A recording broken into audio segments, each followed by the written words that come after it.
വാഹനമോടിക്കുമ്പോൾ mobile phone ഉപയോഗിച്ചാൽ 300 ദിനാർ വരെ പിഴയും തടവും. മുന്നറിയിപ്പുമായി കുവൈറ്റ് ആഭ്യന്തര മന്ത്രാലയം.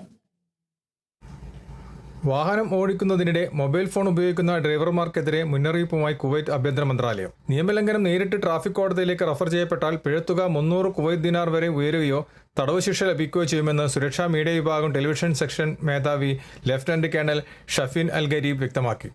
റോഡ് സുരക്ഷ ഉറപ്പാക്കുന്നതിനും ജീവനും സ്വത്തിനും സംരക്ഷിക്കുന്നതിനുമാണ് പുതിയ ട്രാഫിക് നിയമം നടപ്പിലാക്കുന്നതെന്നും പിഴ ഈടാക്കലല്ല ഇതിന്റെ ലക്ഷ്യമെന്നും റേഡിയോ പ്രോഗ്രാമിൽ സംസാരിക്കവേ അദ്ദേഹം പറഞ്ഞു. നിയമലംഘനം ശ്രദ്ധയിൽപ്പെട്ടാൽ ഡയറക്റ്റ് സെറ്റിൽമെന്റ് പിഴ 75 KD-യാണ്.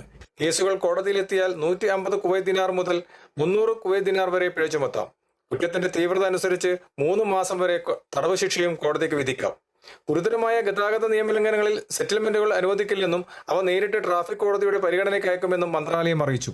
അതിനാൽ ഡ്രൈവർമാർ ഡ്രൈവിംഗിനിടയിലെ മൊബൈൽ ഉപയോഗം പൂർണ്ണമായും ഒഴിവാക്കണമെന്ന് അധികൃതർ അഭ്യർത്ഥിക്കുന്നു. കുവൈത്തിൽ നിന്നും കേരള വിഷനു വേണ്ടി IV സുനേഷ് വെങ്ങര.